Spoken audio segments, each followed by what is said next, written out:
Hey everyone, it's Mandy from Daydream Face Painting. In an earlier video, I had showed you guys in my DJ Hero case how I kept my Nye Lumieres and all of my individual Starblends in the underneath section velcroed in my DJ Hero case. I love Starblends for summertime and this hot, humid Tennessee weather, so I wanted to find a solution to repot them.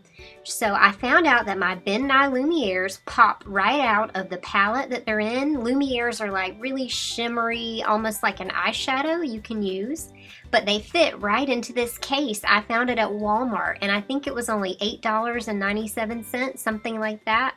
So I was able to take all of the Lumieres right out and pop them right in these little plastic cases that fit perfectly. This is actually a bead container and I found it in the crafts section at Walmart, and each individual little plastic pot comes with its own lid, so if you want to keep your store like that with the lid on, you can.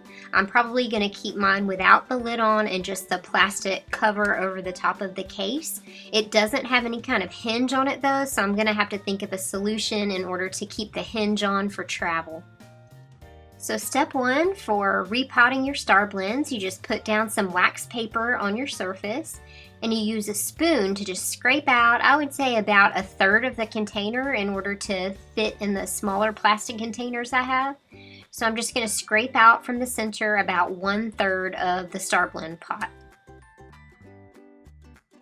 So the next step, you just take your wax paper and you sift it through a strainer, and any of the bigger chunks, you can take a spoon or some object like that and just push it all through until it's a fine powder that comes out underneath.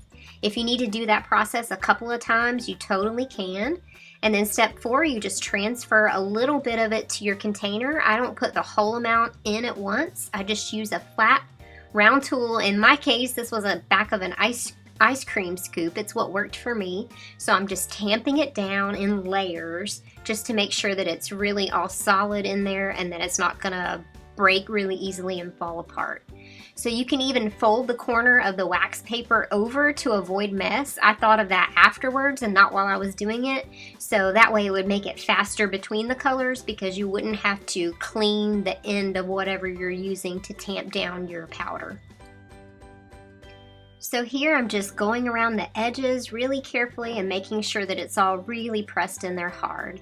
So it's super easy to make custom colors as well. You just scrape multiple colors into a small pile, whatever the colors you are that you want to blend. In this case, I was going for kind of like a teal mermaid green.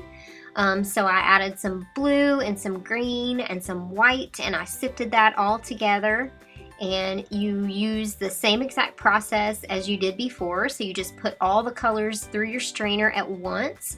You may have to do this multiple times in order to really incorporate all of the colors. It might take a little trial and error. I even added a little bit of yellow to the mix. I thought that would help make it more teal, but it actually turned out to be more of a monster green color. So you can kind of go along and test it out with your lollipop blender as you're going until it gets to the color that you're looking for. I actually like the color that it turned out. I think I'll use it for zombies maybe, I don't know. But anyway, here's what the finished palette looks like. You can see that I have 2 empty ones. I'm waiting to buy a brown one so I can make some other custom colors, and I've just got 4 magnets on the back and it just fits right into my craft and go, and it's that simple. I hope you guys like this video. Thank you so much for watching and I'll see you next time.